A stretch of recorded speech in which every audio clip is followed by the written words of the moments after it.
Você sabe como ninguém o valor das suas dores e conquistas. Então, por que bancar uma proteção que não cobre as suas necessidades? Eu não banco. Vem para a XP e use a nossa inteligência para encontrar os seguros e planos de previdência certos para proteger você e o seu futuro, seja qual for a sua escolha de vida. Vem proteger o que é único. Vem para a XP. Abra sua conta. Oi, pessoal, eu sou Jamile Niero e começa agora mais um episódio do Tá Seguro, o podcast do InfoMoney que te ajuda a entender o mundo dos seguros. No programa de hoje, nós vamos falar sobre previdência privada. Este é um mercado que tem quase 14 milhões de planos e soma mais de R$1 trilhão em ativos, o que equivale a 12% do PIB. Um dos convidados vai contar hoje o que o motivou a adquirir um plano para suas afiliadas. E, a partir dessa história, os especialistas do mercado vão explicar como desenhar o melhor plano de acordo com o seu objetivo e o seu momento de vida. Fica aqui comigo que tem muita história boa e muita dica prática para você programar o seu futuro depois da vinheta.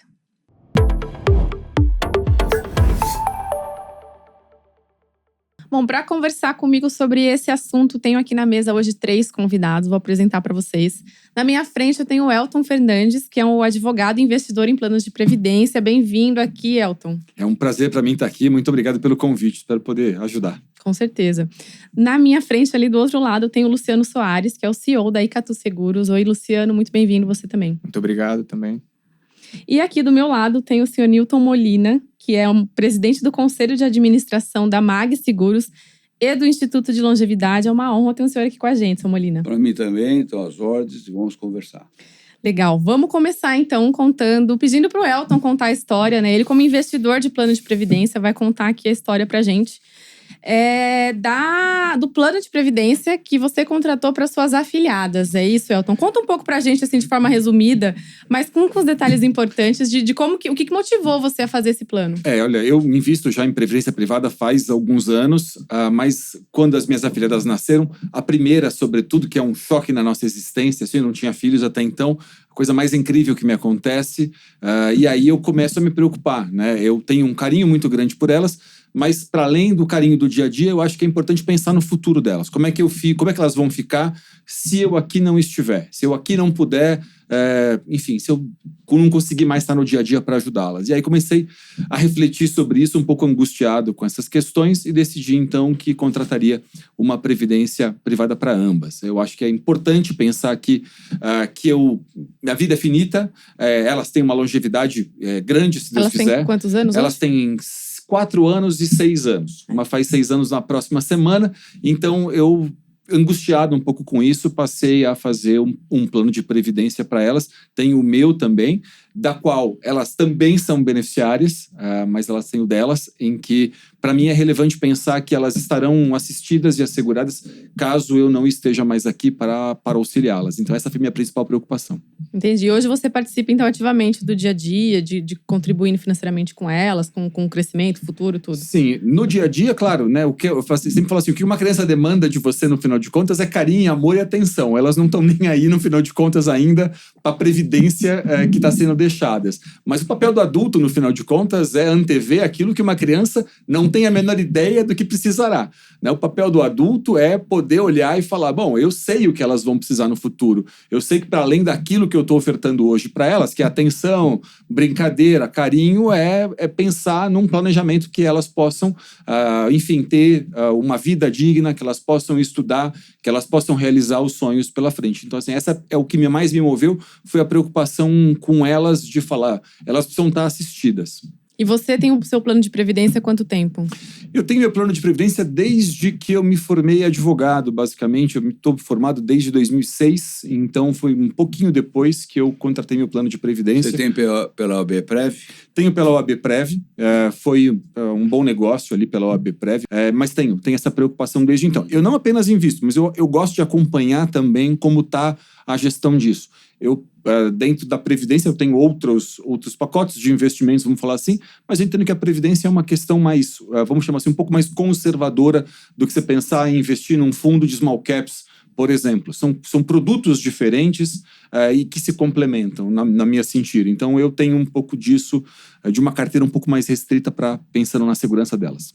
Vou levar então para os especialistas, né? Que ele trouxe 2 tipos de previdência, né? Com 2 focos diferentes, né? Um para ele, um para as afiliadas. Queria que vocês falassem um pouco disso, né? Pensando na questão da longevidade, né? Que a gente estava falando aqui no bastidor, né? Que tá cada vez maior do brasileiro e é algo que a gente tem que se preocupar, né? Queria que vocês falassem um pouco, seu Molina, Luciano, qual que é o cenário hoje da Previdência no Brasil, né? O que a gente tem disponível para cada momento de vida, enfim, o que dá para aproveitar?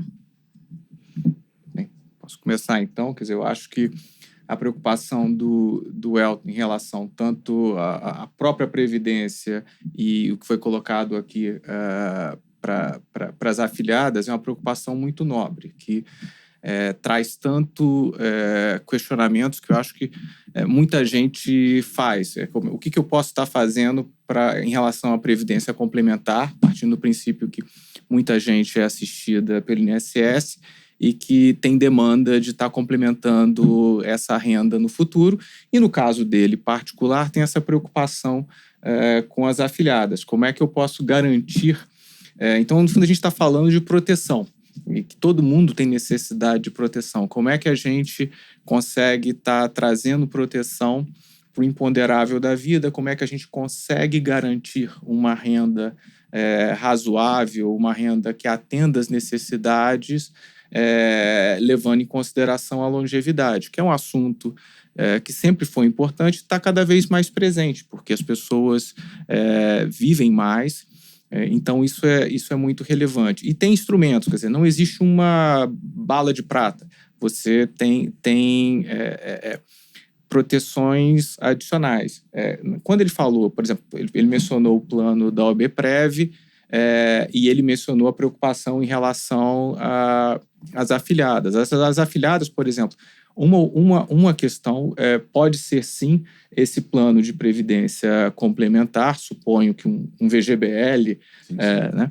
E que tem o intuito de garantir um futuro. Esse futuro ele pode ser tanto via esse montante que vai sendo acumulado, quanto a contratação de uma renda mais para frente, porque o que vai sendo acumulado ele tem a capacidade de ser convertido em renda, que possa garantir um fluxo financeiro para que elas, por exemplo, possam completar uma educação universitária ou algo do gênero, né?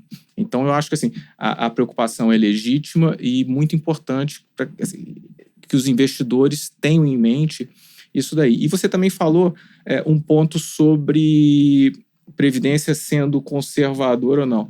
Eu acho que a previdência é um instrumento muito versátil. A legislação, principalmente a legislação da previdência aberta, ela acabou flexionando, tornando esse instrumento um pouco mais flexível. Então, eu acho que pode atender tanto quem está querendo algo extremamente conservador, como também pode, se quiser, em dado momento da vida, estar aplicando um small cap, ou estar aplicando em ações, crédito, e você pode estar migrando de um instrumento para o outro, porque assim, o apetite de risco da gente ele tende a mudar conforme as fases da vida, né?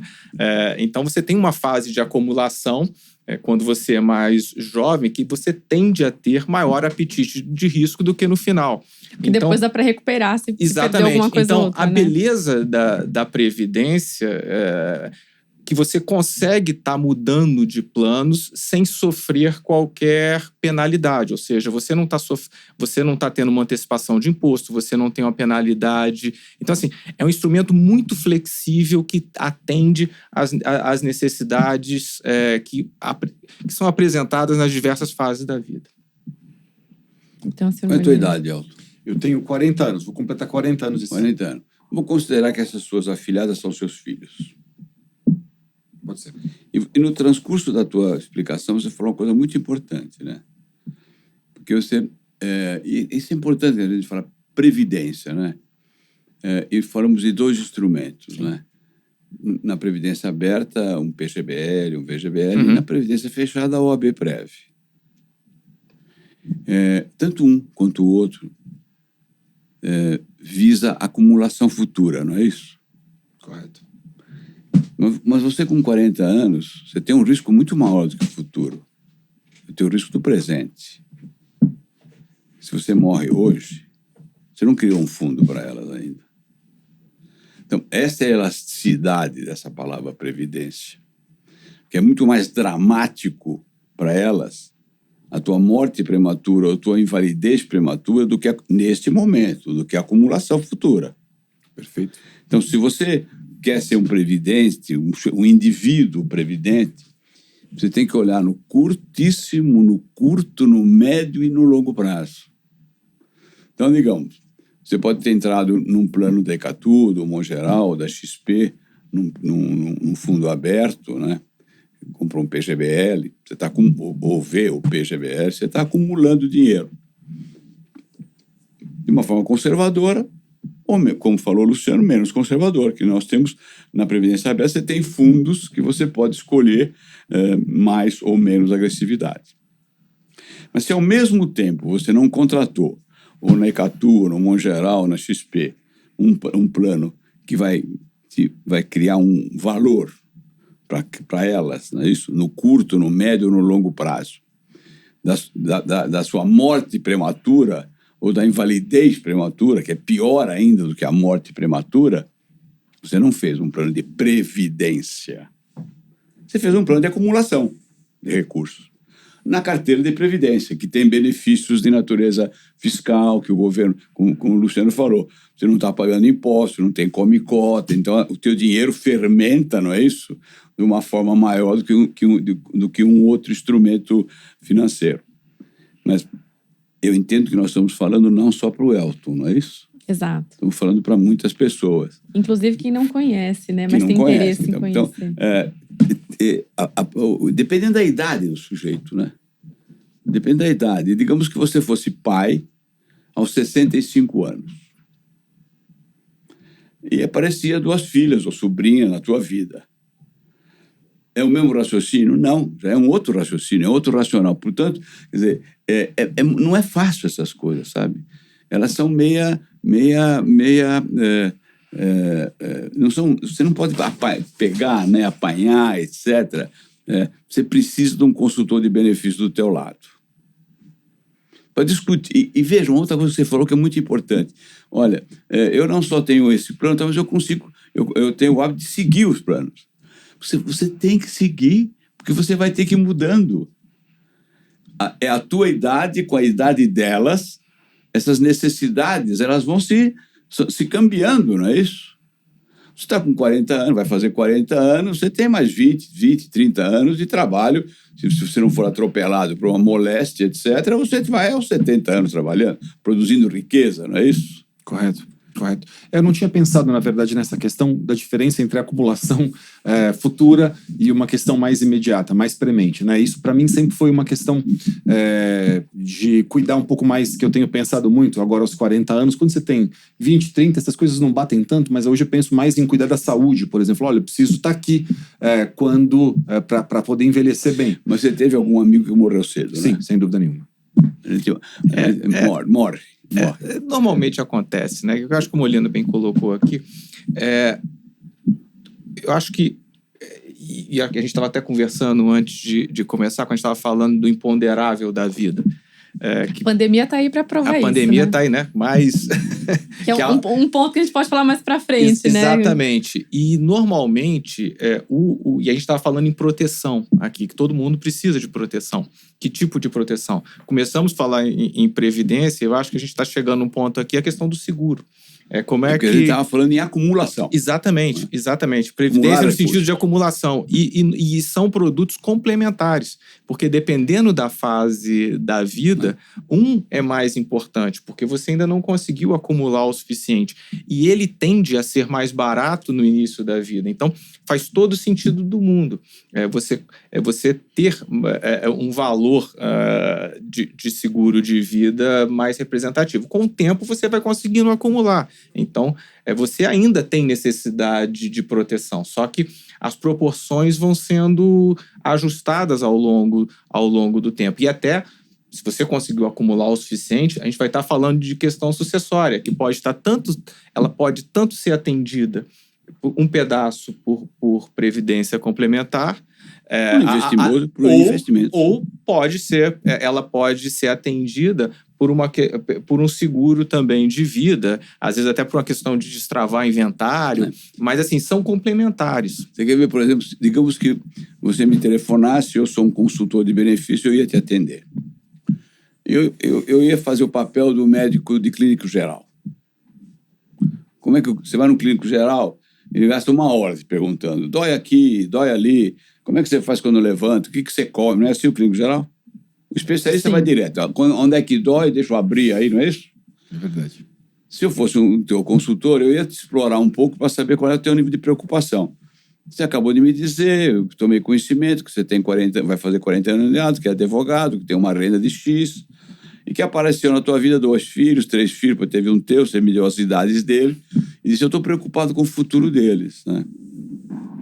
Eu podia perguntar para você, me conta o seguinte, se você morrer agora, né, ou se invalidar agora, que renda você acha que, além da tua renda de INSS, etc., que você precisaria, inválido, garantir para a tua família?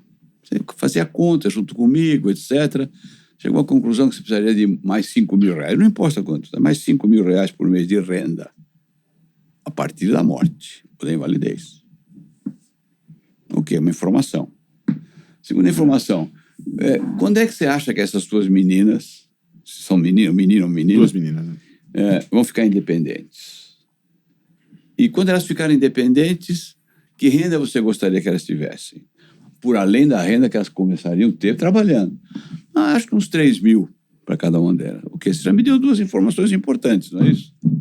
Elas têm 5 anos, você está achando que com 25 anos elas estarão adultas, não é isso? Já formadas. Já começam a ter dinheiro delas. Você está me dizendo que com mais 5 mil reais, se você morrer agora, não é isso? Você subsiste, etc. Mas você me disse mais uma coisa. Você tem 40 anos, elas têm 5, então você acha que elas com 25 anos já estarão mais ou menos independentes e você está lá com 60. Eu já te perguntei, você com 60, você pode começar a diminuir trabalho, quanto é que você precisa de renda? Você mais 5 mil reais. Veja aqui quanta informação está pairando. Eu tô criando para você um plano de previdência mesmo, previdência lato sensu, na palavra. Não na palavra do livro técnico, previdência é isso, seguro é aquilo, não. Na palavra previdência. Nós chegamos à conclusão que você, em qualquer circunstância, vivo, morto ou inválido, está me dizendo que você precisaria criar uma renda de 5 mil reais. Não foi isso que você me disse? Na conversa que nós tivemos aqui, né, eu como consultor de benefícios, sou um bom consultor de benefícios, tá? Vou conversando, até chegamos a essa conclusão. Eu tenho que pegar meu computadorzinho aqui e verificar quanto você tem que depositar num plano de acumulação, não é isso? Por mês, para que em 20 anos você acumule um capital que compra uma renda de 5 mil. É isso? Mas, ao mesmo tempo, como você pode morrer antes ou se invalidar antes, eu tenho que saber que capital segurado eu preciso fazer para você. Você morreu, quanto é que eu tenho que te pagar, que garanta uma renda de 5 mil para elas que estão com 5 anos até os 25. Aí você fez um plano de previdência.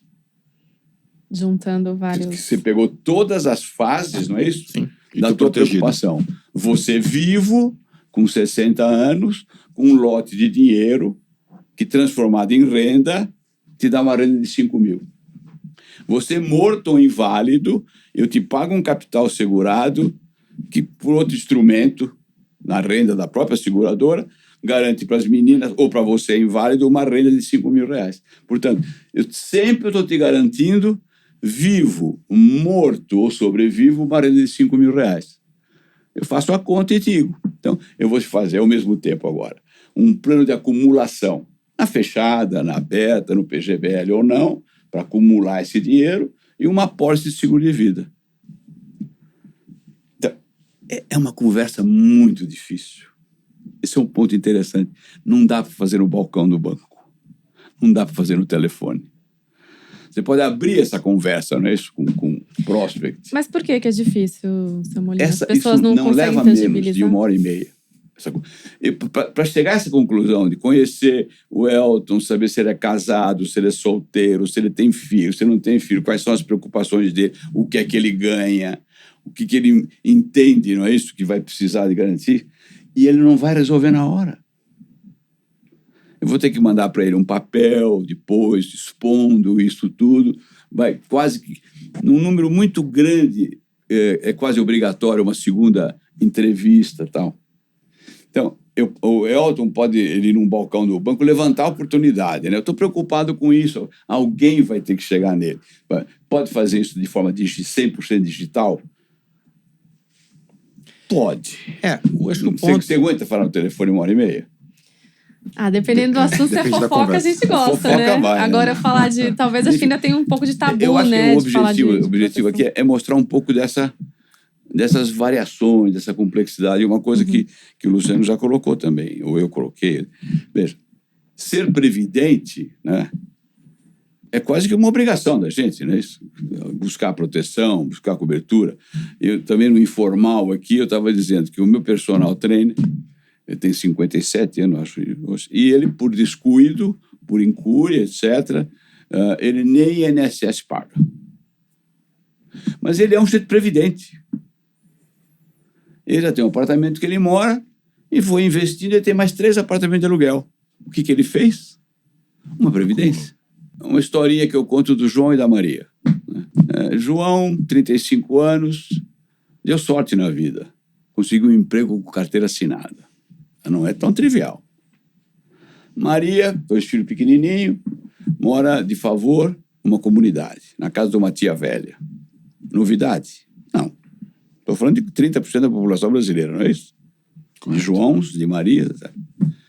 Sonho de João e Maria. Casa própria. Não é? E fazem um pacto. Maria, vamos fazer o sacrifício que for e vamos fazer uma pequena poupançazinha para ver se num dado momento da nossa vida eu consiga comprar um terreno. R$50 por mês, 40, 80, tal. Depois de 5 anos, tem uma fortuna, R$10.000. João ganhava R$1.500 por mês. Maria fazia bolo para fora, R$300. Essa era a economia deles. Depois de 5 anos, tem R$10.000. O que eles fazem com os R$10.000? Vão no loteamento, numa meia encosta, né? Meio clandestino, aquele loteamento que depois dá problema, tá? Mas é o que ele pode pagar. Compra um lote de terreno lá de R$5.000. 2,5 à vista e 2,5 a prazo. Mas numa casa de material de construção, compra R$10.000 de material de construção. 5.000 à vista e 5.000 a prazo. Faz um mutirão de família, depois de alguns meses, não é isso? E constrói, no final dessa de terreno, uma meia água. Sabe o que é meia água? Sabe o que é meia água? Sabe o que é meia água? 2 paredes, uma parede no fundo e um telhado. No fundo da casa, um quartinho, uma cozinhazinha, casa própria. E por que não fez isso na frente? Porque sonhar é importante, não é isso? Um dia eu vou fazer a minha casa na frente. Casa própria. João pegava o mesmo trem todo dia, no Rio, na Central do Brasil, para ir para o centro. E ao lado dele, uma vez por semana, sentava um chato, um corretor de seguros, que é um chato. Ficava conversando com ele. Pô, João, você é casado, tem 35 anos, 40 anos e tal. O que acontece na sua... Ele já estava na... João já tinha feito essa poupança, etc. Tal. Já estava morando em casa própria. Tinha mudado e já não estava morando mais de favor na tia velha e tal. Bom, depois de 1 ano, convenceu o João a fazer um planinho de seguro de vida. Capital segurado, R$10.000. Prêmio mensal. Pagamento mensal, R$5.000, R$10.000. João comprou. Mas deu azar. Depois de 1 ano, um trem da Central do Brasil descarrilhou. João ficou hospitalizado, 2 meses, etc. Morreu. Maria era uma mulher hipossuficiente, etc., mas sabia das coisas. Não emprestou dinheiro para cunhado nenhum, etc. Tal. Pegou os 10 mil reais, uma fortuna, hein? Uma fortuna para quem ganha R$1.500 por mês. Foi na material de construção, quitou o carnezinho, não é isso? Foi na imobiliária, quitou. João ficou doente 2 meses, devia no açougue, não devia? Devia um carnezinho na Fininvest, comprou uma televisão, uma geladeira. A Maria com 10 mil reais pagou tudo isso. Foi no INSS, pediu a aposentadoria, a pensão, R$700, ela continuou fazendo o bolo. O que é que João fez? Um enorme plano de previdência. Com aqueles 10 mil reais, ele manteve a rigidez da família dele. Não precisou dar as crianças para nenhuma tia velha, entendeu? Esse é o conceito. E esse é o conceito que você me disse agora há pouco. E ele, por isso que você usou a expressão, ele é elástico, não é isso? Então, esse conjunto de coisas, isso que você está fazendo aqui é muito importante, né? Porque a gente tem que levar, né, essa informação com essa amplitude para a população. Sim, eu acho que assim, da mesma forma como eu acho que você mencionou, que é complexo, mas a gente tem que desmistificar isso. É importante, eu acho que para o ouvinte, eu acho que a gente tem aqui um exemplo prático, mas a vida está cheio de... A gente conhece... Quantos exemplos que a gente conhece de pessoas que morreram? Infelizmente, eu acho que todo mundo tem exemplos do que aconteceu recentemente com a pandemia, né? Que acabou tirando aquela coisa do mau agouro de falar de morte. Então, por mais que tenha sido trágico, eu acho que esse assunto acabou vindo para a mesa de jantar de toda a família brasileira. Então, a gente discutir que tipo de proteção cada um precisa e como a gente faz para estar encontrando uma proteção, isso é fundamental. Então, essa questão de ser previdente, isso vale do auxílio funeral à pessoa que tem um patrimônio muito grande, mas se ela não deixar uma maneira de destravar o inventário, vai haver um problema para os descendentes. Ou, eventualmente, outro dia eu estava vendo uma situação de uma pessoa que chegou para mim no segundo casamento, já com 60 e poucos anos, teve um casal de gêmeos e estava preocupado o quê? Como é que eu garanto a educação para esses gêmeos, dado que já tinha filhos anteriores? No fundo, o que ele fez? Ele acabou contratando uma renda futura por um prazo pré-determinado. E assim, olha só, até porque como no Brasil a gente não tem um instrumento de trust, assim, olha só, você consegue definir.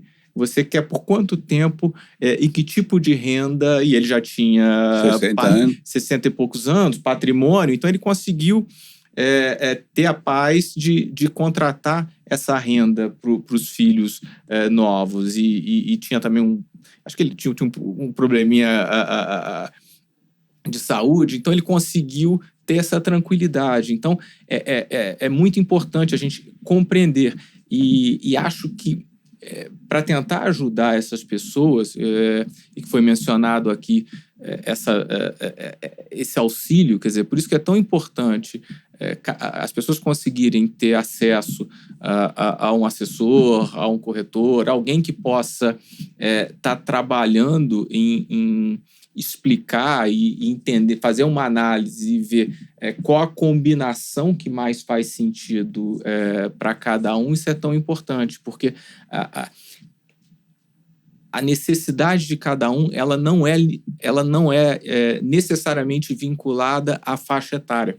As pessoas vivem e têm necessidades distintas ao longo da vida. Uma pessoa de 40, por acaso ele começou a ter filho agora, a gente provavelmente estaria com uma outra pessoa de 40 anos que já tem filhos de 15, de 20 anos. Então, assim, ou pode querer recomeçar a vida. Mesmo exemplo que você deu, né? De mais 60 anos, teve filhos agora, né? Mas está cheio.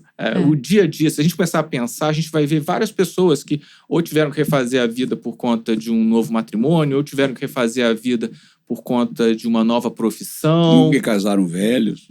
Seja o motivo que for, né? E isso me faz pensar, vocês falaram da pandemia, né? Sim. Eu fiquei aqui pensando que teve muita gente que, né, principalmente pequeno empresário, mas não só eles, teve que recorrer a algo que já tinha acumulado, né? E aí acabaram fazendo alguns resgates do plano de previdência.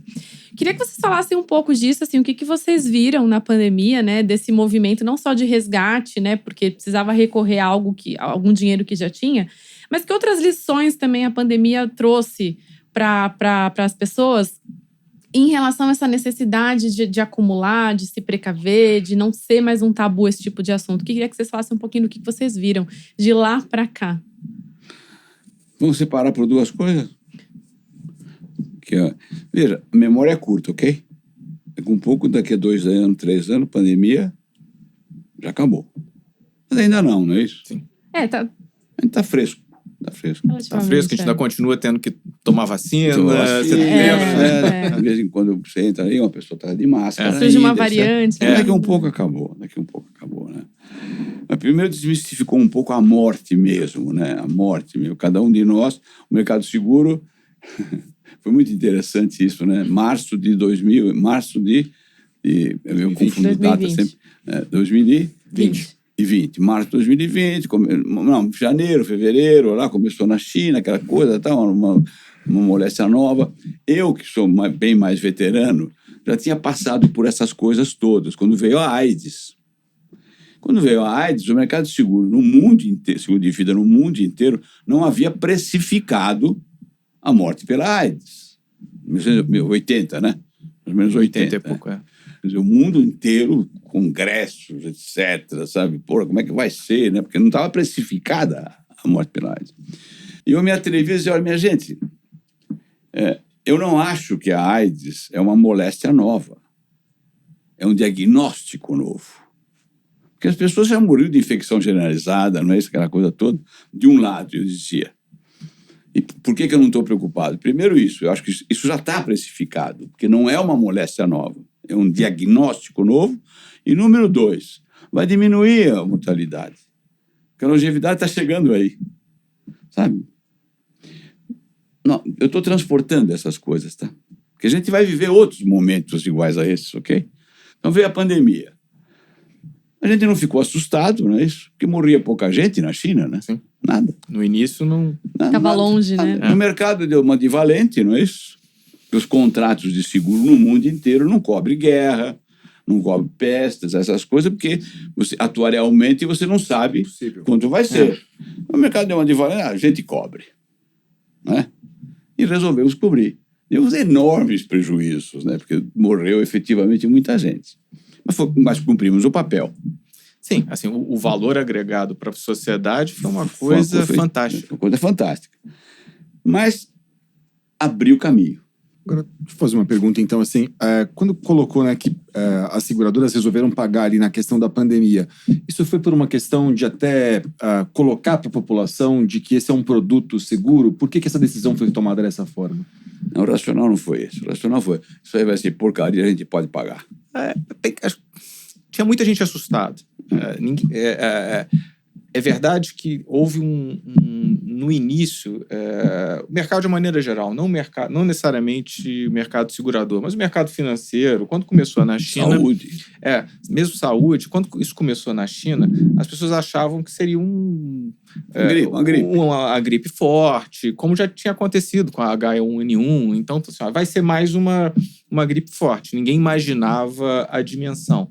Mas mesmo quando isso foi crescendo... houve um impasse. Será que a gente vai estar respeitando as cláusulas ou não? Eu acho que a Icatu era até uma das poucas seguradoras que não tinha exclusão do risco. Mas não tinha. E eu lembro conversando com outros seguradores preocupados com isso. Não, mas devia ter morte, guerra, invalidez. Guerra sim, mas não pandemia. Então, e aí, acho que várias seguradoras começaram a se sensibilizar. Falaram assim, olha, é uma comoção tamanha, não dá para... Mercado muito bem reservado, muito saudável. Sim, isso é importante, porque assim, acho que foi um dos maiores testes de estresse que o mercado de vida já teve. Até porque na época da gripe espanhola, você, assim... Então, assim... Não, isso era lá atrás. E você não tinha esse sistema de proteção. Não. Então, acho que foi o maior teste de estresse que ocorreu e o mercado suportou. Então, o mercado achava que tinha condições de segurar. Não sabia o tamanho. Não sabia o tamanho. Você pode até dizer o seguinte, poxa, será que ele tomou um bom risco ou não? Mas foi uma aposta que as seguradoras decidiram tomar e, felizmente, todas suportaram o tranco, mesmo uma ou outra. Tivemos que fazer aumento de capital. Fazer um aumento de capital, mas eu acho que as seguradoras e os seus acionistas, eles conseguiram bancar isso daí. E abriu a porta que vocês falaram para discutir, melhorou o diálogo, entendeu? Sim. Melhorou o diálogo. Consumidor. Esse exemplo que eu te dei, você ia entrevistar um sujeito e que ele não conseguia ver direito à morte prematura dele. E fazer essa pergunta, vou fazer um negócio... Se eu morrer, né? Mas como se eu morrer? Você vai morrer, meu querido. Eu quero saber quando. Assim, você vê um outro exemplo, talvez o Elton saiba disso melhor do que a gente, que é a questão de inventário. Às vezes você chegava para conversar com uma família e discutir, independente do seguro, falar de inventário, a pessoa também achava que era, mó agora, eu não posso falar de inventário. Quanto mais falar de seguro de vida. Então, e aí, como o assunto morte veio para a mesa de jantar, todo mundo começou a discutir. Então, e a gente tem que aproveitar, como foi falado aqui, esse momento, porque a memória da gente, ela acaba ela deixa para trás as coisas ruins, né? Isso acabou. Então, é um momento que ainda é importante para a gente estar falando, tanto da previdência tradicional, como as pessoas conhecem, quanto essa parcela que é o seguro de vida, que acaba sendo complementar. A gente pode estar querendo chamar do que for, mas que é importante também. Um acaba complementando com o outro. Né? E você tinha perguntado um negócio durante a pandemia sobre os resgates. Isso é uma coisa natural. E eles aumentaram? Sim, eles aumentaram. Mas... E agora veio o empréstimo. E agora vem o empréstimo, que é uma característica... A gente, por acaso, a gente até tinha um produto... O empréstimo técnico. Exatamente. Mas isso é super importante. Por quê? Porque se você está acumulando aquilo ali, e se for para uma necessidade temporária, o empréstimo faz todo sentido do mundo. Você não precisa desmontar aquele investimento. O empréstimo que vocês estão falando é a nova lei agora, né? Que foi... Não, o fundo de pensão pode emprestar. Mas aí é o fechado, a previdência fechada. A seguradora pode emprestar do capital próprio e o fundo de pensão pode emprestar da reserva mesmo. Dá um exemplo que aconteceu comigo, o meu motorista. Ele é funcionário da casa, tem fundo de pensão, não é isso? A Ecatu, o funcionário da Ecatu também tem um fundo de pensão, num plano fechado, que a gente entendeu que era importante ter fechado e aberto, e no Monte Geral também tem um plano fechado. E meu motorista é segurado lá, tal. E ele estava me contando que a filha vai casar, etc. Tal, e que ele ia precisar de uns 10 mil reais. E ele foi no banco que ele usa lá. E me mostrou a conta, né? Ele ia sacar 10, não importa qual é o banco, tá? Ia sacar 10 mil reais para pagar em 3 anos, ia pagar 48 mil reais. E tem um problema que eu até me referi no nosso papo anterior, que o mercado financeiro não respeita o fato da maior parte da população brasileira é hipossuficiente digital. Não adianta estar no sistema, né? O cara tem que saber um pouco mais. Eu falei, querido, o fundo de pensão te dá empréstimo. Então, sobe lá com a secretária e ela vai entrar no sistema, o tal do digital, né? Que o cara não entra toda hora. Ele pegou os 10 mil reais. Em 3 anos, vai pagar de juro real só 600 reais. Que é o juro técnico, não é isso? E vai pagar a inflação. Vai ficar, os 10 mil que ele vai tirar, vai ficar em 3 anos, 16, conta 48. Porque ele está emprestando do dinheiro dele mesmo. Porque se ele não pagar, não é isso? Você vai tirar da reserva, não é isso? Então, essa é uma característica da flexibilidade dos planos de previdência. Entendi, mas aí do fechado, no caso, né? No aberto... Não, no aberto igual. Como que funciona? existem produtos que atendem de forma similar. E tem uma legislação Ele vai nova. dar de garantia. Ele vai dar de garantia. O colateral é o próprio plano. Então, isso é muito importante, porque se você tem essa necessidade temporária, você consegue atender. Agora, talvez ali, no momento da pandemia, alguém que, por exemplo, perdeu o emprego... Ele foi buscar o dinheiro lá. Ele foi buscar lá. Agora, tem um detalhe importante, porque... Uma pesquisa que a gente fez tentando ver produtos análogos, às vezes fundos de previdência... A gente tem fundos de previdência de aproximadamente 140 gestores. Então, tem todo tipo de fundo, do mais conservador ao mais agressivo no mercado. E a gente viu, comparando fundos parecidos, ou seja, um fundo de previdência que tem um determinado perfil de risco de um gestor e o fundo aberto desse mesmo gestor com o mesmo perfil de risco, o saque foi muito maior no fundo aberto do que de previdência. E isso é importante, porque o investidor acabou entendendo a importância de estar respeitando esse volume investido. E entendendo o poder, muitas vezes, do diferimento tributário. Então, isso assim, nos deu alegria de ver como grande parte estava... Isso na pandemia. Na pandemia. Porque essa conversa ficou mais agressiva, né? Ficou mais presente na mesa. E é significativo, é coisa de 6 vezes mais. Caramba. O volume de resgate do mesmo fundo para o outro. Então, assim, não é pouca coisa. Entendi. A questão do empréstimo. No fundo fechado, que é o OABPrev, ele pode tomar um empréstimo da reserva, tá? No caso aberto, ele pode hoje dar, um banco qualquer, a garantia, ele vai pegar um empréstimo de R$10.000, para deixar a coisa bem colateral. pequena. Não, ele diz, olha, se eu não pagar, tá aqui uma carta minha, você tira do meu fundo. Portanto, o juro cai violentamente, porque a inadimplência é zero. É só o adiantamento dos juros mesmo. Porque é o que se chama assim, é um empréstimo performado. Porque o débito está pago. Se você não pagar, ou na aberta vai buscar na conta. Porque, digamos, um cliente meu do Mongeral, né, pode pegar um empréstimo no Bradesco e dar a garantia que ele tem comigo no PGBL. É que isso é o que foi trazido pela nova lei agora, né? Sancionado em agosto. Que é filhote da onde? Da pandemia. Ou seja, ainda vem alguns desdobramentos, né? Sim, porque... as necessidades foram ficando evidentes e os instrumentos. O mercado é mais poderoso que a lei. Né? Tá? O mercado é que faz a lei, não é isso? O mercado vem das necessidades. Nasce a necessidade, o mercado resolve fazer e a lei depois corre atrás para regular. É assim que funciona o mercado, na verdade, né? E o que vocês veem de caminhos, né? Falando um pouco agora, então, de futuro, né? Para a Previdência, para o consumidor. O que vocês veem que pode vir de novidade? Enfim, para onde a gente está caminhando nesse mercado de previdência? O que tem de futuro? Posso ser pessimista? Pode ser. Você tem coisas maravilhosas acontecendo que aumentam a longevidade. Não é isso? As pessoas estão ficando mais velhas. Que bom, né? Que bom. Eu sou testemunha disso, né? Que bom. Não é? Mas aí você associa isso a outras coisas. A perda da tua capacidade laborativa. Não é perda. A diminuição da tua capacidade de produzir renda. Você vai ficando mais velho, você perde força. Você é um operário que carrega saco. Com 20 anos, a tua capacidade laborativa é a máxima capacidade laborativa que você pode ter, porque você carrega sacos. Certo? Aos 50 anos, para aquela profissão, você não tem mais capacidade laborativa.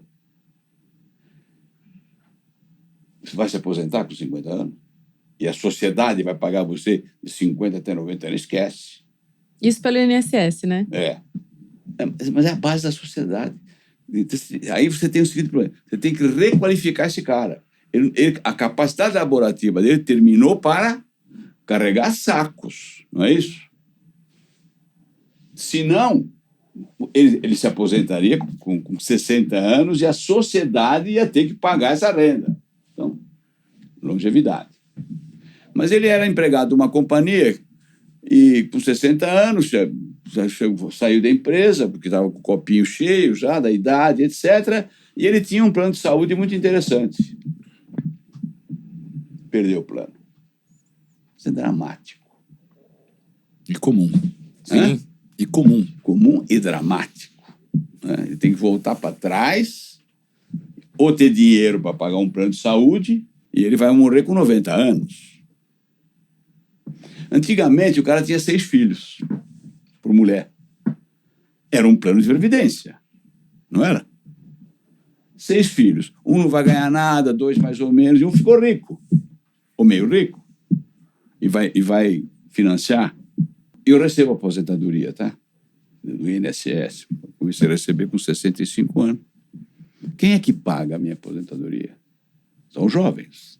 É o PEA, não é isso? População economicamente ativa, que vai até 65 anos. Que tá... Quando você paga a tua aposentadoria, você não paga para você. Nem um tostão.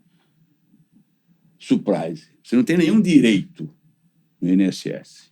Você está pagando para os que estão aposentados. Eu não estou pagando para eu receber no futuro. Você não está né? pagando. Isso não é no privado, você está pagando para você mesmo. Sim, mas... Pelo INSS não, né? No mútuo, que é o INSS, você está pagando para os que estão aposentados. O Brasil tem taxa negativa de reposição, ou seja, menos de 2,1, esse 0,1 pela mortalidade infantil, mas 2 filhos, há mais de 10 anos. E a população brasileira continua crescendo. E vai crescer ainda para mais 15 anos, com taxa negativa de filhos. Que mistério aritmético é esse? Se não faz se os 2 não fazem 2, na média, não é isso? Porque tem um cara que não tem nenhum, está na média. Se 2 não fazem 2, no dia seguinte a população devia começar a diminuir. E não está diminuindo, está crescendo. Por quê? Envelhecimento da população. Eu estou nessa outra ponta, eu não morri. Eu sou inturatorial. Eu devia, estatisticamente, estar morto. Então, qual é a má notícia? Não é que é má notícia. E aí vale para a sociedade inteira. Pobre, rico e remediado. 20% do que você ganha hoje não te pertence para o consumo de hoje. Definitivamente. E essa é a mensagem para o jovem. Porque o pacto intergeracional foi quebrado. No redondo sempre, tá? 60 milhões de crianças até 15 anos, ok? Um PEA, população econômica até 65 anos, de 135, e 15 milhões de velhos, com mais de 65 anos. 60 nessa ponta, 15 nessa aqui, e 130 aqui no meio, ok? Então, 130 caras, milhões, produzindo, não é isso? Para pagar a renda dessas crianças e dos idosos. Daqui a 40 anos, 2060. 2040, em demografia, 40 anos é nada, ok? O que eu vou falar agora vai acontecer. Dessas 60 mil crianças em 2020, teremos 15 milhões de crianças. O que acontecerá com a população do PEA? Não vai ter mais 130 mil. Vai ter uns 100 mil. E dos 15 milhões de velhos, sabe quantos velhos vai ter? 60 milhões. Portanto, os jovens de hoje, que vão se aposentar aí para 2050, 2060, vão ter, no máximo, uma renda básica do Seguro Social. E é por isso que eu estou dizendo que do que você ganha hoje, 20% não te pertence para o consumo de hoje. Vou dar o contraponto mais otimista, Luciano. O que eu acho que foi falado aqui antes é a questão de a gente está tendo um ajuste nessa pirâmide demográfica. Por todos esses motivos foram colocados agora. E a sociedade ela vai ter que aprender a lidar com isso. Então, o que a longevidade ela traz junto uma necessidade das pessoas trabalharem mais, até para cobrir esse déficit que foi mencionado. E essa necessidade de trabalhar mais, quer dizer, às vezes o que acontecia no passado de uma dificuldade de pessoas, a partir de uma determinada idade, se continuarem inseridas no mercado de trabalho, eu acho que a parte otimista é por aí. Eu acho que as empresas, a sociedade, o governo vai ter que trabalhar em treinamento de mão de obra, em reaproveitamento. Mesmo alguém que eventualmente fazia um trabalho braçal vai ter que aprender a fazer alguma outra coisa, vai ter que encontrar maneiras. Então, eu acho que é um grande desafio, mas aí talvez eu misture um pouco de otimismo com esperança de que a gente consiga melhorar o treinamento dessa mão de obra que vai envelhecendo e que precisará continuar no mercado de trabalho, independente, querendo ou não. Eu acho que todos nós aqui acabaremos trabalhando um pouco mais. Veja, na minha opinião, né, quando é que você não pode mais produzir renda? Quando você perde a tua autonomia física e ou intelectual. Mesmo que você perca a tua autonomia física, você não consegue ir no banheiro sozinho, não consegue... Mas se você não perder a autonomia intelectual, tá aí o físico que morreu, todo torto, etc., produzindo até os últimos dias da vida dele, com 0 de autonomia física e 100% de autonomia intelectual. Quando você perder a autonomia, aí você não tem mais capacidade laboral. É muito comum hoje, principalmente o jovem de hoje, às vezes as pessoas reclamam que é imediatista, que quer... Pode ser verdade, mas ele tem o interesse de estar consumindo alguma coisa, de estar vivendo. E não tem aquela visão antiga de que eu vou trabalhar sem parar durante um período e vou curtir a vida no final. Talvez seja um pouco... O caminho seja híbrido, ou seja... o jovem vai tentar curtir um pouco mais a vida, mas, por outro lado, ele, sim, vai ter que trabalhar por muito mais tempo. Outra coisa, mas Luciano, o que está acontecendo, também me perdoe, para o jovem, ele está perdendo um pouco esse sentido de propriedade, né? O meu carro, a minha casa, isso está diminuindo muito, né? Um pouco para sobrar mais dinheiro para consumo. Sim. E, se Deus quiser, um outro para ele começar a realmente guardar esse dinheiro. Porque, se você pensar bem, não tem muito sentido você ter um carro, ter uma casa tua, se você pode fazer de uma forma mais... Enfim, o mundo mudou.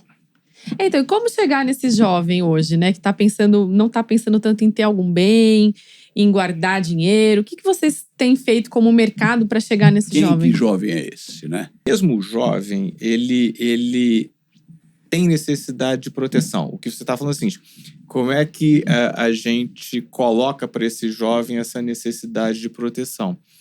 Isso é um desafio, mas é um desafio possível. Ele está entendendo que ele precisa... por exemplo, qual que é o maior drama? O maior drama não necessariamente é a morte. O maior drama pode ser a invalidez. E o jovem, eu acho que na hora que você começa a colocar alguns desses pontos, ele entende. Eu vejo assim... Não é bom para um jovem, mesmo um jovem pobre que não tem... que ele é muito palpável quando ele vê, por exemplo, a dificuldade de alguém que não consegue ter um enterro digno.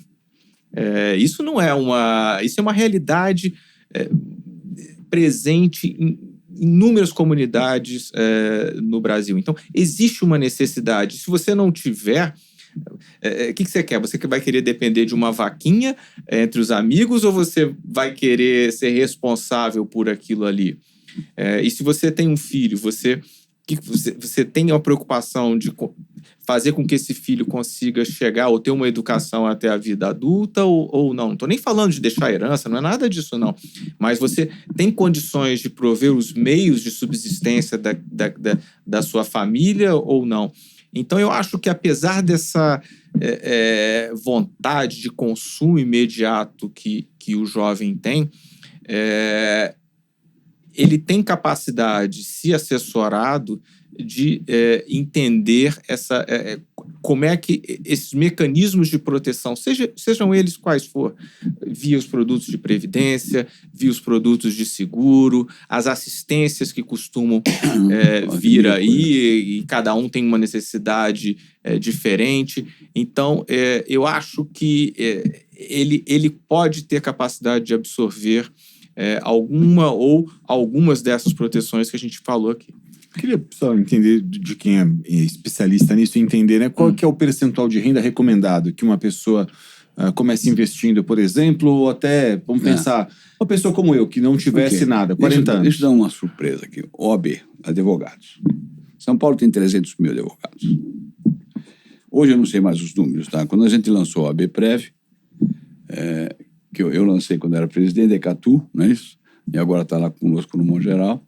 Você tem a venda do risco, você tem a gestão do passivo, a gestão do ativo e tal. Na época a gente fez pesquisas, eram 200 mil advogados. Surpresa, 100 mil nunca pagaram INSS.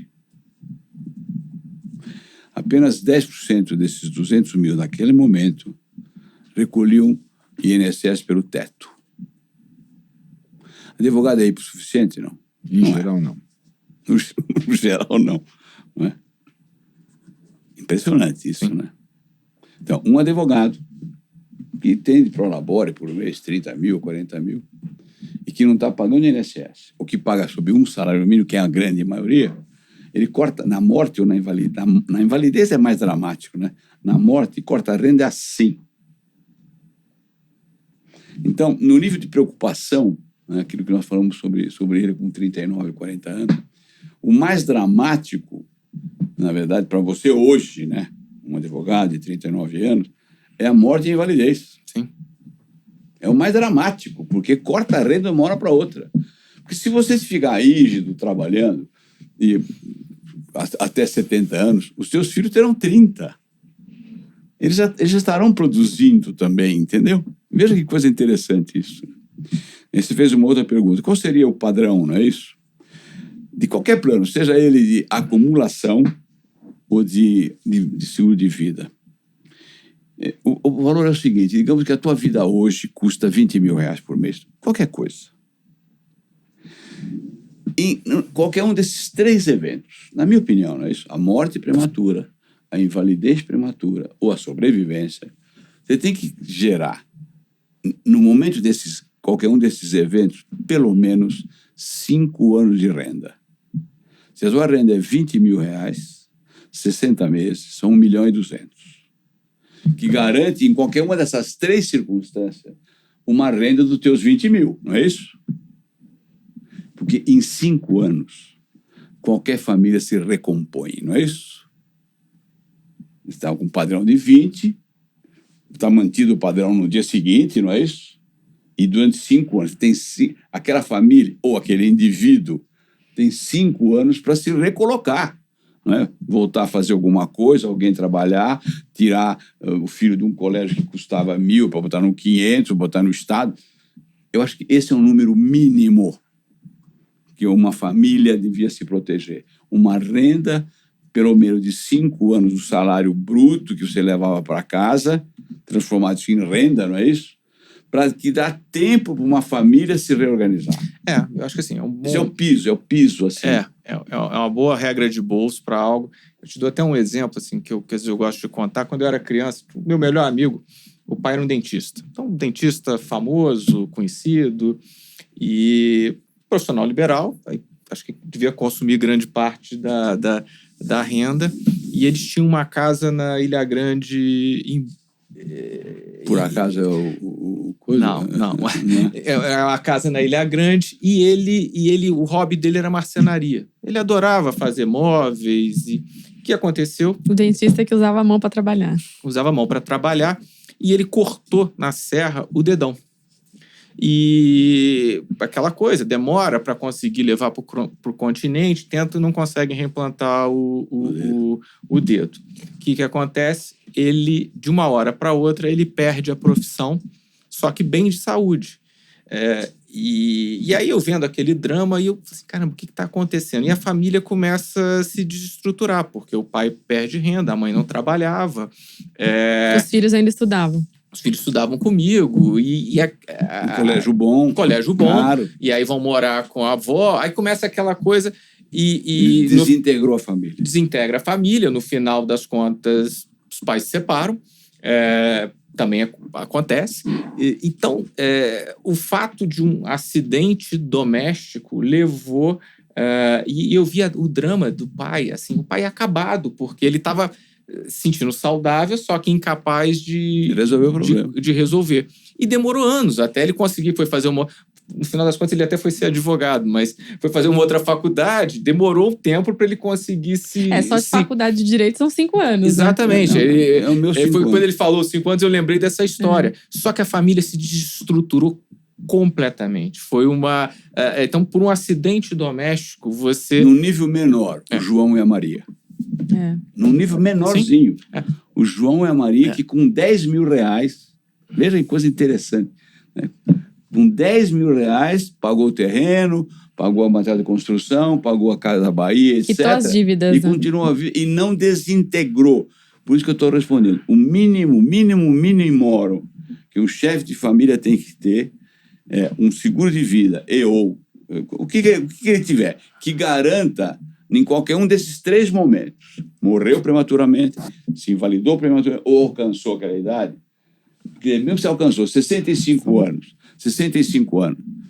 não tem quase nada, mas se você tiver 5 anos de renda garantida no patrimônio, no que você estava ganhando, você tem tempo físico, não é isso? Até de pegar uma outra profissão. Então, isso é o mínimo a resposta que você perguntou. E essa proteção, quanto antes, como você perguntou antes, assim, põe o jovem, o quanto antes começar... Vai sair mais barato na prática. Sai mais barato. Agora, se você, por algum motivo, não começou cedo, você deve jogar a toalha? Não.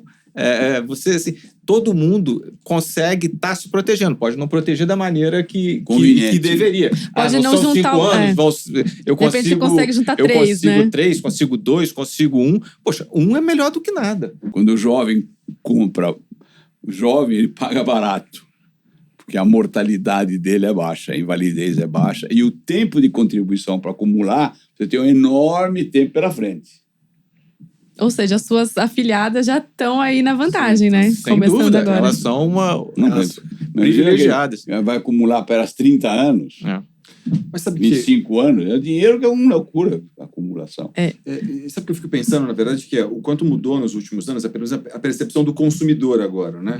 Porque eu acho que hoje, pelo menos, essa digitalização, essa questão de que a gente tem hoje muito mais fácil acesso às plataformas digitais, a investimento, a acesso à informação, o quanto essas informações chegam na gente e acabam, de alguma forma, te estimulando a ter que adotar uma conduta proativa. Claro, estamos falando de um perfil de quem tem condição de fazer. Eu sei que uma imensa maioria da população não tem a menor possibilidade de fazer isso, mas, de alguma forma, a digitalização desses serviços, a informação que chega, acaba gerando em quem tem um pouco de informação e de cuidado essa ansiedade de falar, eu não posso, eu tô vendo, um pouco do que eu disse assim, olha, o adulto é você da história, você tem que saber, no final de contas, que aquela criança, hoje, ela não tá nem preocupada se tem dinheiro ou se não tem. Ela não quer saber se você... Ela não tem noção do que é isso. Mas se é o adulto da história, você tem que se precaver para isso.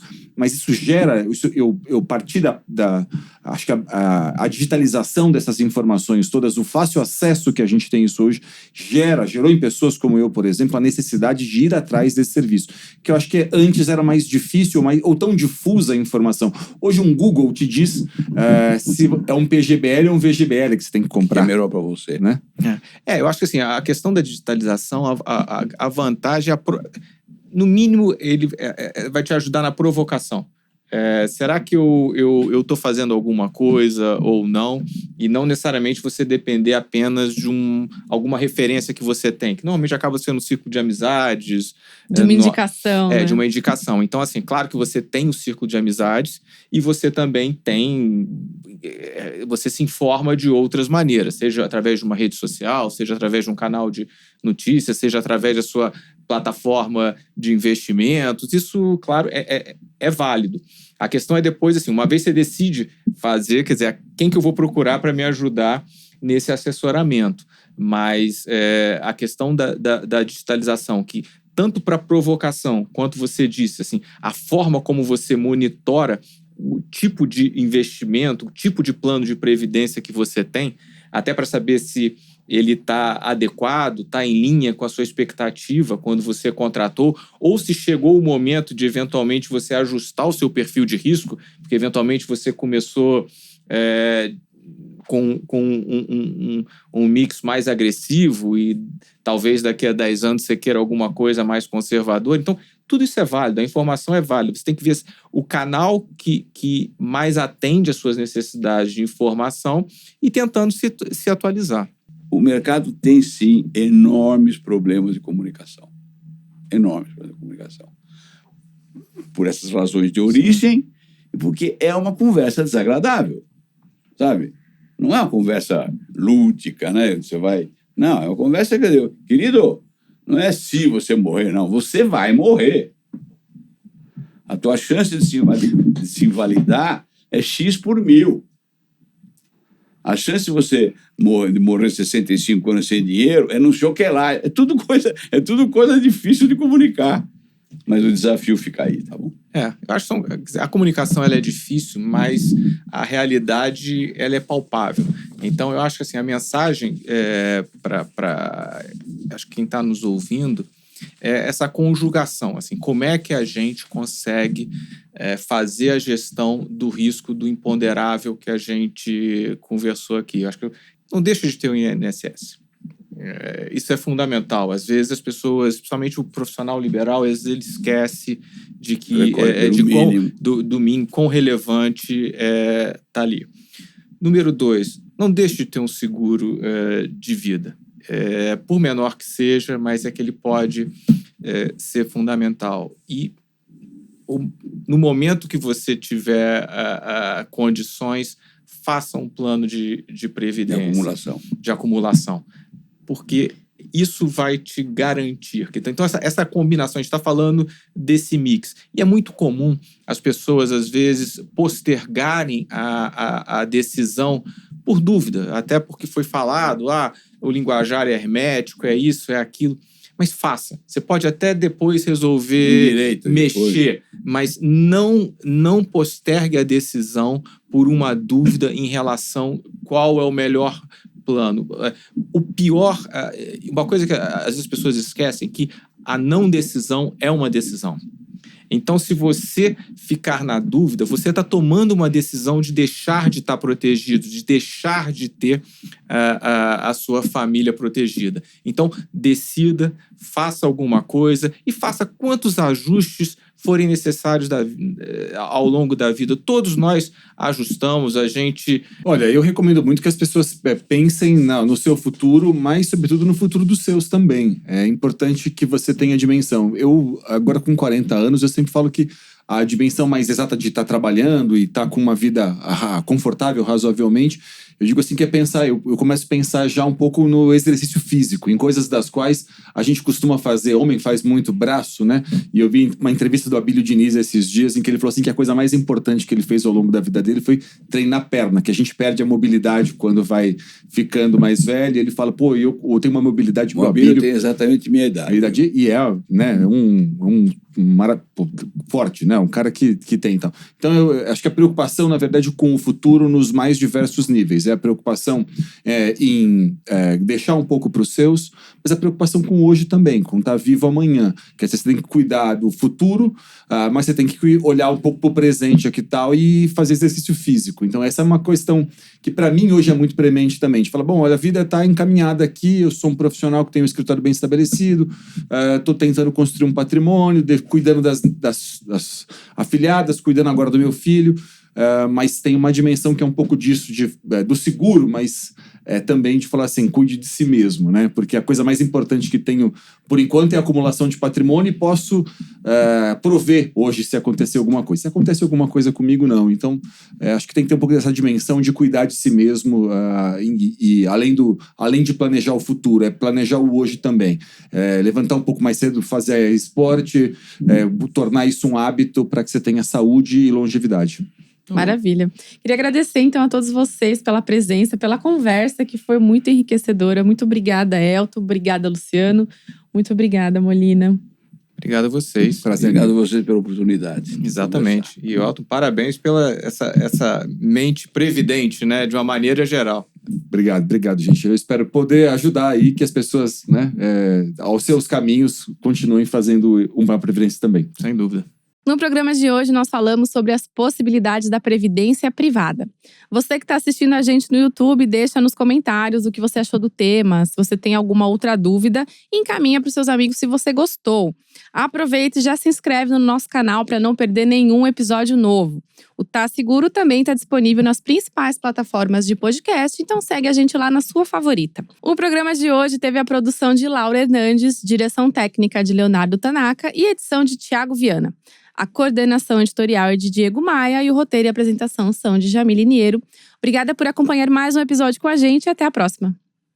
Você pode aprender música clássica aos 20, ou gostar de jogar videogame aos 60, dar a volta por cima aos 30.